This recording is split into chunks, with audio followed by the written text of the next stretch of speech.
Purnomo lompat menghampiri mereka berdua.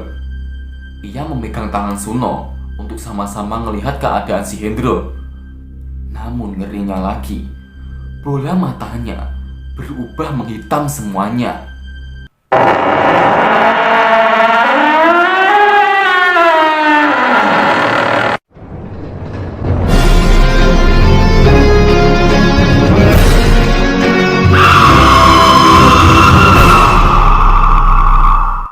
Assalamualaikum teman-teman, masih dengan gua, Oman, tentunya di channel Jejak Kembar.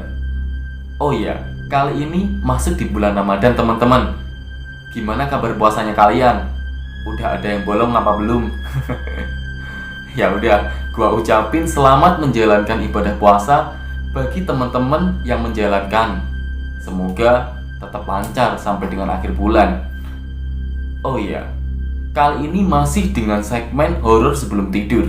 Cerita kali ini berangkat dari seorang pemuda yang dulunya pas di SMA pernah mengalami kejadian-kejadian yang memang di luar nalar saat mendaki Gunung Semeru sama dua temannya, dari mulai gangguan penunggu yang masuk ke salah satu tubuh temannya sampai dengan hal-hal yang mengerikan yang lainnya.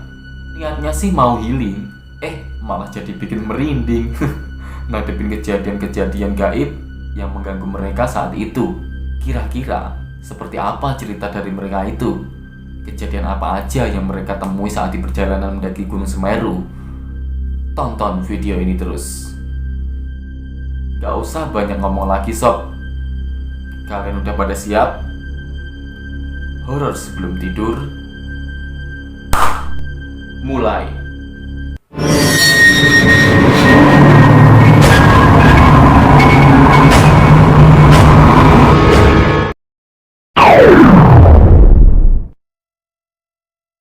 Cerita horor sebelum tidur kali ini datang dari seorang pendaki, yaitu Purnomo, yang berkeinginan mendaki Gunung Mahameru bersama teman-temannya, yaitu Suno dan Hendro. Mereka berdua adalah teman semasa SMA-nya. Ini cerita berlatar di tahun era 90-an. Jadi, tepat pertengahan semester kedua tahun 1999, di mana Purnomo dan teman-temannya itu duduk di kelas 2 SMA. Dan pagi itu pas banget di mana mereka berempat waktunya pembagian rapot kenaikan kelas. Dino iki rapotan le. Nek aku paling apik biji rapote, kon kabeh kudu melu aku nang Gunung Semeru. Sebenarnya ada rasa kurang enak di pikiran Suno dan Hendro, karena kalau si Purnomo sudah ngasih tanda seperti itu, pastilah rencananya pasti nggak akan jauh dari hal-hal yang gila, atau menganggap semua ajakan Purnomo itu akan berujung kegilaan. Dan salah satu temannya nyeletuk seperti ini. Wah, iki gak iso ngene le. Yo mesti kowe sing paling apik nilaine. Alah, wis talah. Melok ae ideku. Ideku iki mesti seru. Sebenarnya mereka berdua itu juga heran dengan perawakan songongnya si Purnomo. Tapi tidak tahu kenapa ia selalu dapat ranking 1 di kelas mereka. Dan seperti kesepakatan mereka bertiga sebelumnya, Suno dan Hendro pun harus mengikuti kemauan si Purnomo untuk trekking mendaki ke Gunung Semeru dengan jalur agak khusus katanya. Walaupun itu jalur terkenal tidak diperbolehkan untuk dilewati, atau bisa dibilang itu adalah jalur ilegal. Sakjane awake dhewe iki ate mojak nang Semeru kapan toh? Awake dhewe munggah Semeru lewat via Tawon Songo. Jalure sepi. Terlarang nggo pendaki. Jalure ilegal. Waduh, mati nek melu kon Pur. Tapi dengan jurus rayuannya si Purnomo, akhirnya si Hendro pun, yang notabene itu dia itu si cengeng, akhirnya mau juga ikut. Suno pun menyetujui ajakannya, walaupun memang dia agak sedikit ragu antara iya atau enggak. Tapi ya udahlah, Suno memutuskan untuk ikut. Singkat cerita, sepulang sekolah, Purnomo pamit sama ibunya. Papinya sih bilang pergi untuk liburan ke Bali besok sama temen-temennya. Hari Minggu sama si Hendro dan si Suno. Padahal sih aslinya dia mau naik ke Gunung Semeru saat itu. Aku njaluk sangu yo. Gawe liburan nang Bali karo Suno karo si Hendro sesuk. Lah, awakmu njaluk sangu kok dadakan men ngene to, Le? Ibu kan yo gak duwe duit. Purnomo sambil merengek di depan ibunya dengan tujuan meminta uang saku buat besok pergi ke Semeru dengan teman-temannya. Dan akhirnya dikasih sama ibunya. Nah, sekarang uang saku udah di tangan Purnomo. Tinggal dia menyusun bagaimana caranya membawa alat-alat campingnya menuju rumah si Hendro. Waktu itu pas ba'da maghrib.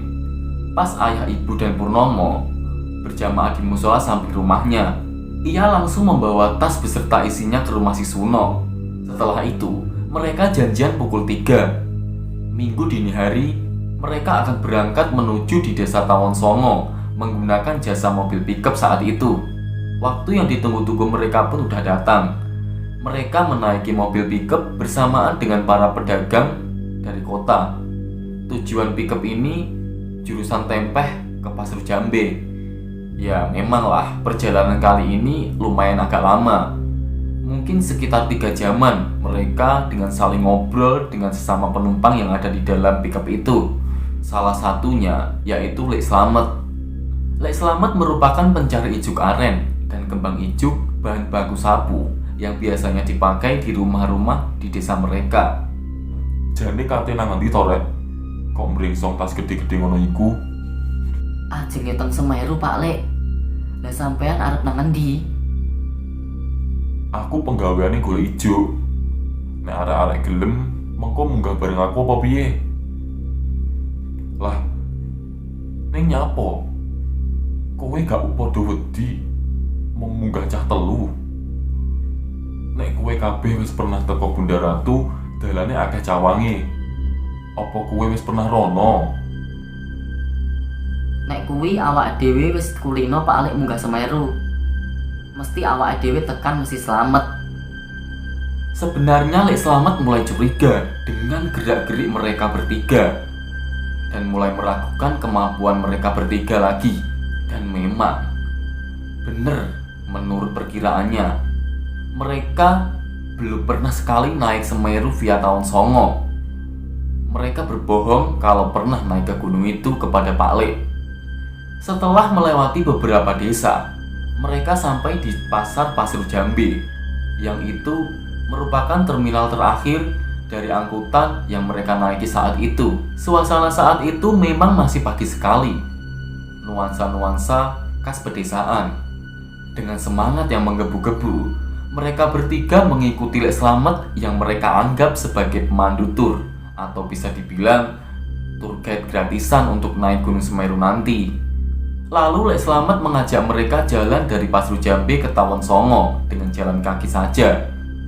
Dan memang benar, jalannya itu tanah liat berbatu. Mereka masih bisa melewati dengan mudah.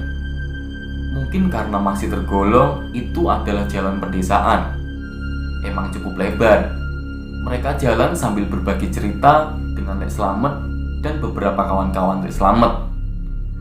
Kowe mengko lek nek dhuwur, aja nganti leren nek dhuwure lemah rumut yo, Le. Wedine ana celeng utawa mbahne.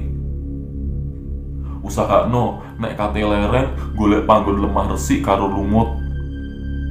Nggih Pak Lek, santai mawon. Awake dhewe mesti setiti hati-hati. Mungkin sekitar jam 10 siangan, mereka sampai di pinggiran hutan Semeru, tepat di desa Tawon Songo. Tiba-tiba, Lek Slamet rupanya mengadakan ritual-ritual kecil dengan membakar kemenyan. Meminta izin kepada Kiai Sedek, yang masyarakat daerah setempat meyakini, yang membawa reksa Gunung Semeru, atau bisa dibilang nenek moyangnya si Gunung Semeru. Rapalan-rapalan doa pun gak berhenti diucapkan sama Lek Slamet, sambil menyebutkan nama-nama dari mereka bertiga secara bergantian, dari mulai Purnomo, Hendro, sampai dengan si Suno.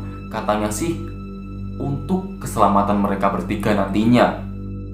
Setelah itu, mereka melanjutkan perjalanan step by step dengan trek yang lumayan bisa dibilang menantang. Naik terus di dalam hutan belantara. Ya, tentunya sambil asik ngobrol antara Lek Slamet, mereka dan beberapa orang lainnya yang seprofesi dengan Lek Slamet saat itu telah tepat di Bunda Ratu. Berpisah dengan rombongan Lek Slamet, dan Lek Slamet berpesan sama si Purnomo, Suno, dan Hendro. Kurang lebih pesannya seperti ini. Mengko aja ngumbar sing gak penting lho rek. Kudu waspada. Eling karo Gusti. Setelah mereka diberikan wejangan sama Lek Slamet, mereka meneruskan perjalanan dengan mengandalkan kompas dan peta buatan dari Lek Slamet, jaket, dan sedikit makanan minuman yang mereka beli saat di pasar waktu mereka berangkat tadi pagi. Setiap jalur mereka lalui yaitu jalan terjal, licin, dan becek. Bahkan terjalnya pun tidak sedikit putus akibat dari banjir atau longsoran kecil saat itu. Mereka jalan terus sampai mereka menemui tepat pada titik batu besar yang sudah diprediksikan oleh peta si Lek Slamet yang dibawa oleh mereka. Dan kalian tahu apa yang terjadi? Nah, benar. Di sanalah mulai terjadi hal-hal yang agak ganjil. Salah satu dari mereka ngerasa kalau ada yang ngebuntutin atau ngikutin dari tadi. Rek, kowe apa gak kerasa aneh rek? Kok rasanya aku koyo anak sing ngentutne yo ket mau. Mosok sih? Koyoke aku enak-enak ae kok no. Mosok awan ngene-ngene kowe kok mesti wis meden-medeni. Setelah pembicaraan itu, di tiap jalur, Parang Suno pun tidak pernah diam menebas ilalang-ilalang demi mendapatkan sepetak lokasi yang nantinya digunakan mereka untuk mendirikan tenda. Cah, iki sakjane jam piro sih? Kok koyo wis dalu? Namun anehnya, setelah dilihat lagi, waktu menunjukkan masih sekitar pukul 4 sore. Aneh kan? Setelah membersihkan tanah lapang itu, mereka membagi tugas masing-masing. Purnomo dan Suno mendirikan tenda, dan Hendro entah kenapa seperti ada yang aneh saat itu. Purnomo mencari dan memilih kayu bakar yang ada di sekitar tenda, guna nanti untuk mendapatkan kehangatan dari api unggun yang mereka buat malam itu. Dan ia melihat Hendro tampak hanya diam, rebahan di samping pohon. Tiba-tiba Pur pun bilang, Jan, kon lapo ae sih ket mau meneng ae. Wis gak nulungi ngedekne tenda, gak gelem golek kayu. Saiki kowe gak gelem nyandak gawe perapen. Digawe masak mingko. Wis tarek, aja muring-muring ae. Paling arek iku kepayan. Mergane ket mang tak wasi mlakune wis koyo wong mabuk. Suara burung-burung tadi mulai menghilang semuanya, disusul suara tenggeret yang memekakkan telinga mereka. Dan Semeru pun masih jauh dan belum tampak sama sekali karena tertutup dedaunan pohon yang amat rimbun. Perapene wis murup cah. Wedange wis iso ngombe kabeh. Mine ya wis siap. Ayo mangan bareng-bareng kene. Tapi sekali lagi Hendro tidak menggubris omongan dari si Purnomo, dan Suno pun mulai mendekati si Hendro. Arek iki kok ngalem temen sih? Apa kesambet dayangnya apa piye? Mulai menang bae. Nah, kalian tahu apa yang terjadi sama si Suno? Suno tampak panik melihat si Hendro mematung dan matanya mulai menghitam semuanya.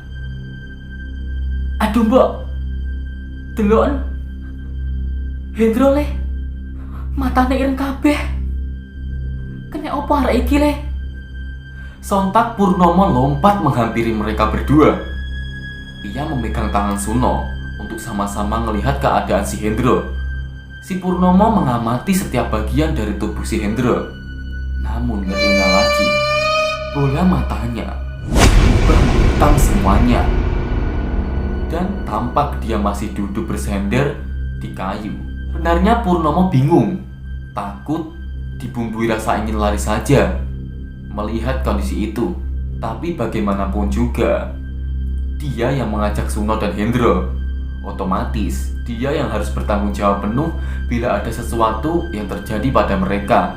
Si Purnomo pun mencoba untuk menguatkan mentalnya, untuk menggoyang-goyangkan tubuh si Hendro dan memanggil-manggil namanya secara pelan. Tapi tubuh Hendro tidak bergerak sama sekali. Padahal udah mereka goncang lama banget. Dan agak keras memang goncangannya. Semakin keras tubuh si Hendro diguncang, membuat tiupan angin dan wangi bunga yang ada di hutan semakin pekat saja. Dan itu membuat ngeri situasi. Di sisi lain, terlihat air mata si Suno sudah mulai membasahi pipinya. Dia berusaha tegar, tapi si Purnomo tahu kalau si Suno itu saat itu memang sangat ketakutan. Dan tiba-tiba terdengar suara seperti ini.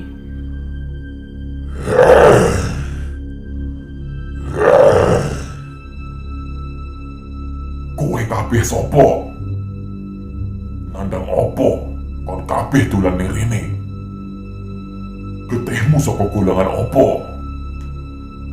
Suara serak dan berat itu keluar dari mulut si Hendro yang tetap menundukkan mukanya. Purnomo pun mulai merinding, bukan main. Dan suara tangisan-tangisan itu terdengar dari mulut si Suno. Mereka ketakutan, tak berdaya mendengar pertanyaan-pertanyaan yang keluar dari mulut si makhluk itu. Kulo kalian rencang niki saking desa ajenge melampah dateng Gunung Semeru. Kulo mboten ganggu. Mbok bilih kulo tanglet. Jenengan iku sinten? Dadi kowe kabeh menungso. Lah saiki olah opo kowe kabeh mlebu ning pekaranganku? Jenengku wong agung saka Semeru. Aku golongan menungso muksa. Kowe kabeh iso metu kelawan alas peteng dedet iki, tapi ono syarate. Syarate punapa Yai? Syarate mung siji. Kowe kabeh kudu nyawiji kalian alas iki sewindu. Gawe ngrewangi aku cah bagus.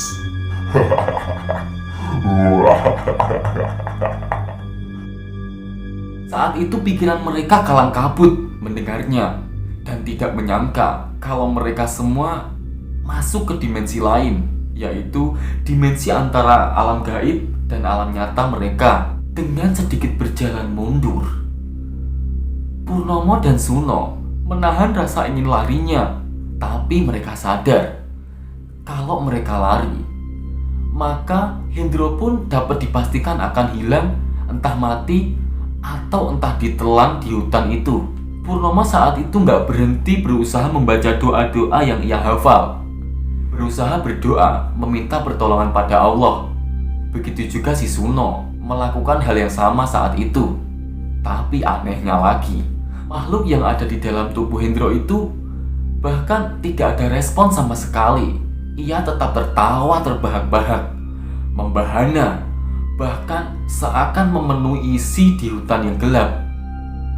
Kopi dan mie yang mereka buat saat itu nggak mereka urus sama sekali, karena mereka masih merasa belum bisa menghilangkan kengerian saat itu. Yai, kula nyuwun tulung nggih. Ampun beto kula kalian rencang kula. Kula tasik sekolah Yai. Kula tasik gadah tiang sepah. Kula kepingin nyenengno tiang sepah Yai. Mirisnya lagi, tanpa ada reaksi apa-apa dari makhluk itu. Bahkan rengekan-rengekan yang dibuat oleh Purnomo seakan tidak dihiraukan sama sekali. Suara tertawanya yang semakin lama semakin terdengar kencang saja. Semalaman penuh Hendro kesambet penunggu hutan yang ada di sana. Bahkan Tertawanya pun tidak ada hentinya. Dan si Suno sudah bosan menangis, akhirnya membuka pembicaraan penting pada si Purnomo. Pur, jari ini nek kesambet nok jero alas, awake dhewe kudu golek barang sing murup, Pur. Barang murup apa no? Aku gak ngerti maksudmu. Ngene lho, Pur. Aku wingi diwenehi penjalin nang salah sijine Pak Lek sing golek ijuk. Nek tak tamatno, koyoke penjalin iki kok saya suwe saya murup. Kata Suno sambil memperlihatkan rotan kering kepada si Purnomo. Di gini teman-teman, rotan itu cuma rotan biasa sebenarnya. Panjangnya sekitar setengah meter. Tapi ujungnya itu diberi tali ijuk aren dan ada gantungan uang kuno yang dilubangi. Dan anehnya lagi, ketika rotan itu dikeluarkan oleh si Suno, set. Ketika itu pula si Hendro diam mematung. Tidak tertawa lagi, tapi tatapannya si Hendro masih terlihat ke bawah dan mematung. Sebenarnya mereka itu bertiga, tapi terasa hanya ada Purnomo dan Suno saja saat itu. Purnomo tetap berusaha mendekatkan si Hendro di perapian agar terpantau terus oleh mereka. Ia membopong Hendro sekuat tenaga, tapi anehnya tubuh si Hendro terasa sangat berat sekali, tidak seperti biasanya. Seno pun juga merasakan hal yang sama. Dan sayup-sayup mereka mendengarkan gending-gending yang diiringi kidung Majapahit yang entah berasal dari mana. Kalau pati jagat angkara durga, buta ya buta, manungsa ya manungsa, cilakane ingonan kelawan bejat lakon saka pituduhe Gusti. Aku wedi, Pur. Aku wedi. Bahkan suara itu begitu mengagetkan mereka. Dan itu sekali lagi keluar dari mulut makhluk yang ada di tubuh Hendro. Dan terdengar suara. Singkat cerita, saat itu suara keluruk ayam hutan bersautan, tandanya itu pagi datang. Sebelum pagi, Purnomo dan Suno melakukan ibadah sholat subuh dan meminta pertolongan kepada Allah dalam kondisi seperti sekarang ini. Dikarenakan memang semalaman penuh kemarin mereka tidak melakukan sholat sama sekali. Mungkin sekitar pukul 5 pagi mereka baru memutuskan untuk melanjutkan perjalanannya. Bukan perjalanan menuju ke Semeru lagi, tapi perjalanan pulang, mengingat kondisi Hendro yang tak kunjung sembuh dari kemarin. Singkat cerita, mereka menyusuri jalan-jalan yang dilewati kemarin tanpa ada sedikit pun rasa was-was. Hari sudah tampak siang, tapi mereka belum sampai juga pada titik perpisahan mereka dengan Pak Ali Slamet, si pencari ijuk kemarin, yaitu di titik Bunda Ratu. Mereka terus berjalan menyusuri jalan setapak itu dengan harapan bisa sampai di perkampungan terdekat. Berjam-jam mereka berjalan ke sana kemari, tapi tak menemui ataupun belum sampai juga di pemukiman. Sampai hal yang mereka takutkan terjadi, yaitu waktu malam pun datang lagi.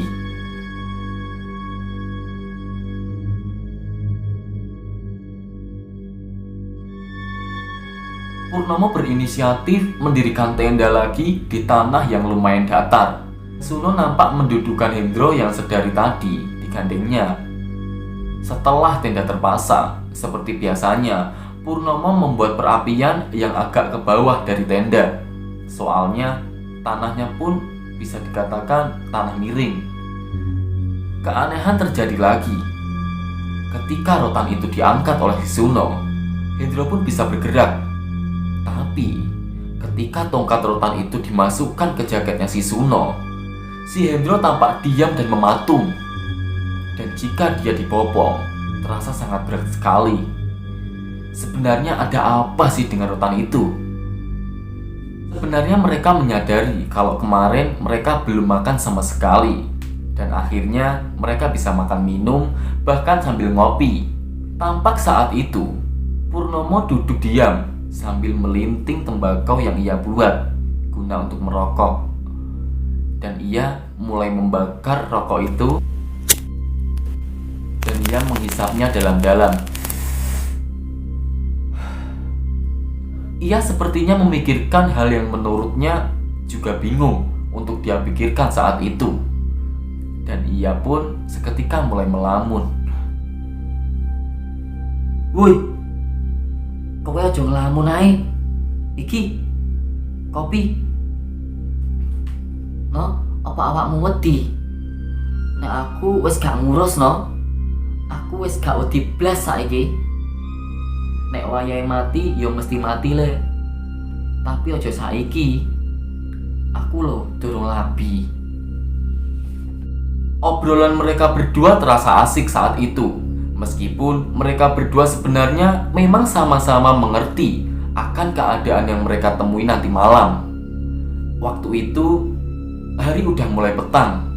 Purnomo dan Suno tetap dengan rokok di tangannya dan pelan meminum kopi pahit yang mereka buat saat itu. Malam itu mereka berdua merasa sangat mencekam dan masih terdengar sayup-sayup geding Jawa yang mereka dengar di malam pertama kemarin. Merindinglah bulu kuduk si Suno dan Purnomo. Tiba-tiba Hendro yang dari tadi hanya diam duduk mematung sekarang terlihat mulai berdiri. Anehnya lagi, Hendro sekarang melakukan gerakan tarian layaknya seorang penari tari topeng Kaliwunguan. Mereka lihat Hendro seakan-akan menari dengan sangat luasnya. Bahkan semakin lama gerakannya semakin menjadi-jadi. Suasana pun menjadi ngeri ketika itu. Purnomo dan si Suno hanya bisa melihat dengan pasrah tanpa bisa berbuat apapun karena memang mereka ketakutan saat itu. Sebenarnya terasa sangat lama sekali mereka melihat tarian dari si Hendro. Dan lama-kelamaan mereka sekarang seakan-akan berada di tengah-tengah keramaian pagelaran wayang orang saat itu, yang memang seperti banyak penontonnya. Padahal tak ada satupun orang saat itu, melainkan selain mereka berdua dan si Hendro yang terlihat masih menari. Entah sepertinya ada yang menyandingi dia saat menari itu. Dan kalian tahu apa yang terjadi? Tampak banyak sekali penonton-penonton yang menikmati tarian demi tarian yang dilakukan oleh si Hendro. Bentuk wajah dan perawakannya pun bermacam-macam. Memang saat itu adalah pemandangan yang sangat-sangat mengerikan bagi mereka. Dan tiba-tiba datanglah seorang nenek yang memakai jarik sepinggang dengan tubuh yang terlihat bungkuk dan kulitnya pun terlihat kering keriput. Cah bagus, kowe teko golongan ngendi ngen? Apa teko ngisor kono?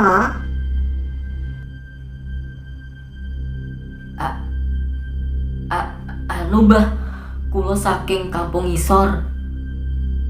Kulo sakniki mboten ngertos teng pundi. Kowe kabeh saiki ana ning alas bong. Penak nek kene le, cah bagus. Gak usah bali ae wis ya. Kowe karo kancamu iso dadi putuku. Seketika itu mereka tampak bingung akan menjawab apa kepada nenek itu. Bahkan si Suno pun memalingkan wajahnya karena wajah nenek itu memang tersenyum padanya dengan tatapan dan senyuman yang mengerikan.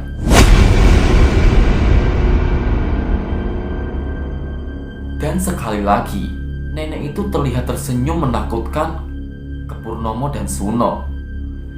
Dan anehnya lagi, pikir Purnomo, tidak masuk akal bagi mereka kalau sudah masuk area alas bong yang secara letaknya itu ada di sebelah tenggara alas Semeru.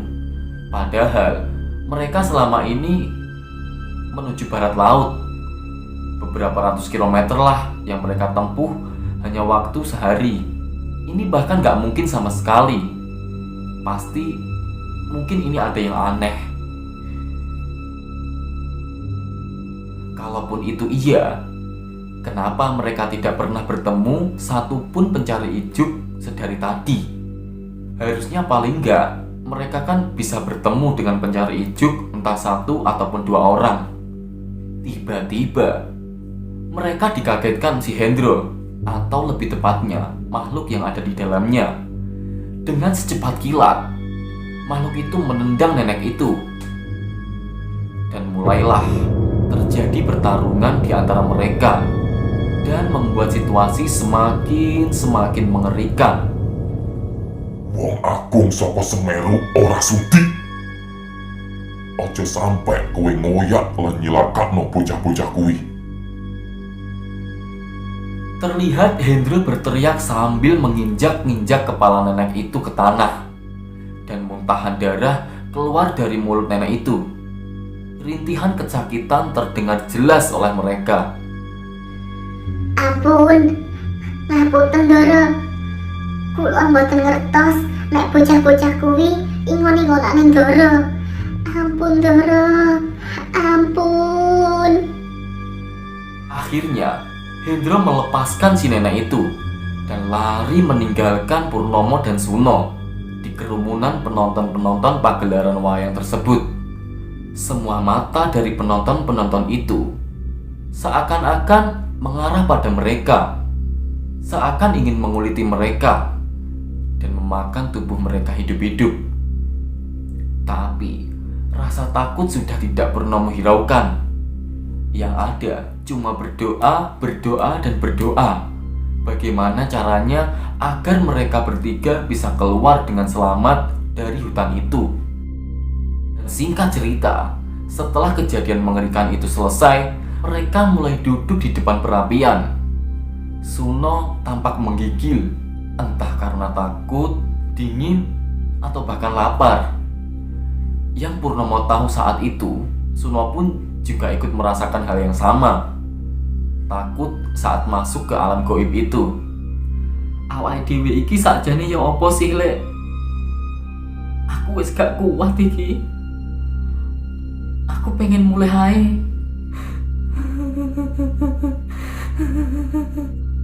Apa awakmu ya delok wayang wong pisan mau? Setelah mereka berbincang-bincang di depan perapian, tiba-tiba terdengar suara, Kowe kabeh wis aman cah bagus. Aku mung jaga awakmu teko bangsa demit alas bong. Kowe ora usah kuwatir. Kancamu iki mung tak gawe wadahku supaya bangsa demit ora ngambus lan ora ngerti lek aku jaga kowe kabeh. sebenarnya Purnomo saat itu mau menanyakan ada apa sih sebenarnya apa yang terjadi saat itu. Tapi ia tidak berani menanyakannya. Menatap mata Hendro saja, ia takut bukan main. Singkat cerita, setelah semalaman penuh mereka terjaga dengan keadaan mencekam seperti itu, hari pun tampak sudah mulai pagi. Sebenarnya perjalanan kali ini sudah sangat melelahkan bagi tubuh dan pikiran mereka. Mereka hanya ingin pulang dan bertemu keluarga mereka, yang membuat mereka tetap semangat terus mencari jalan keluar menuju ke perkampungan terdekat. Setelah itu, mereka membongkar tenda dan mematikan perapian yang mereka buat dan melanjutkan untuk perjalanan pulang yang entah kemana. Benar apa salah jalan yang mereka ambil saat itu. Tiba-tiba Jan, kon apa no ayah awakku iki? Kok mau taleni tampar?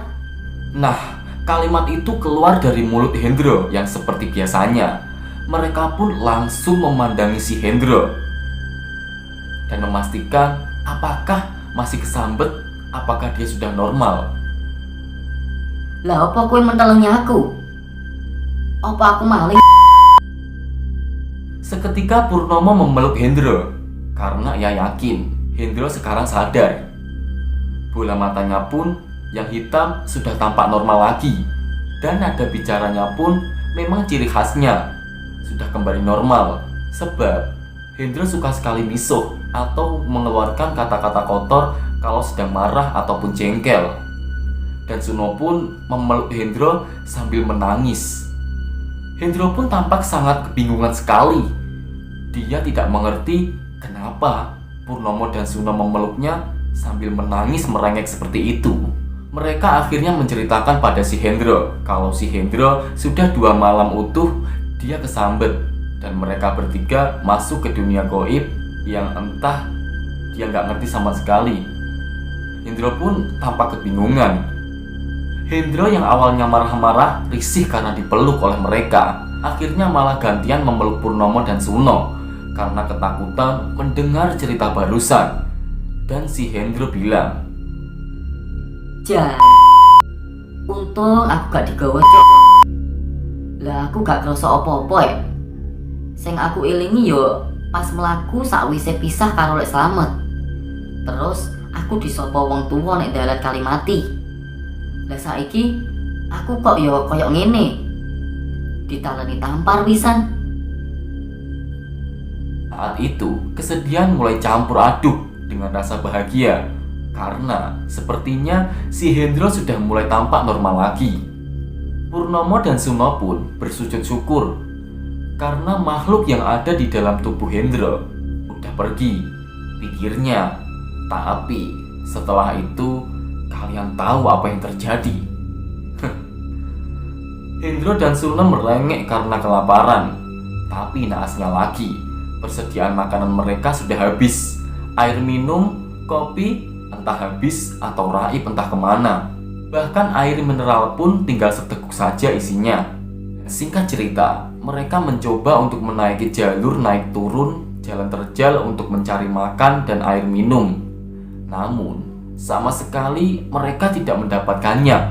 Beruntungnya lagi, karena pengalaman dari Purnomo saat di Sispala. Akhirnya Purnomo mendapatkan makanan dari memakan tunas rotan muda dan meminum air embun yang ada di permukaan daun-daun talas. Dia bakar tunas rotan itu. Mereka kemudian makan bersama. Dan Purnomo pun mengumpulkan butiran-butiran air yang ada di daun talas itu ke dalam botol aqua yang mereka miliki.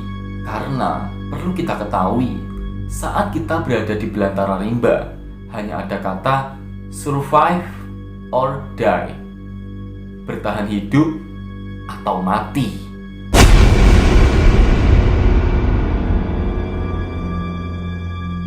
Nah, gimana teman-teman cerita barusan tadi? Seperti yang gua bilang di awal tadi, niatnya sih mau mendaki gunung sama teman-teman buat healing. Kalau udah kejadian kayak gitu, pasti malah bikin merinding. Gimana gak ngeri coba?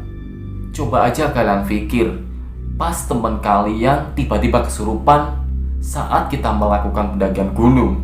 Gua yakin 100% kalau kalian jadi mereka, kalian pasti mikir mau lari ngibrit aja. Lalu, apa mungkin ntar mereka diganggu lagi sama si penunggu Gunung Semeru? Atau mungkin perjalanan mereka pulang aman-aman saja? Terus nasib si Hendro gimana? Mau tahu kelanjutannya seperti apa? Tonton terus di part selanjutnya. Dan gua ingatkan lagi, bagi kalian yang belum subscribe di channel ini, ayo gaskan, tekan tombol subscribe dan nyalakan notifikasinya biar nanti bisa mengerti postingan-postingan video kami selanjutnya. Oke lah, horor sebelum tidur selesai.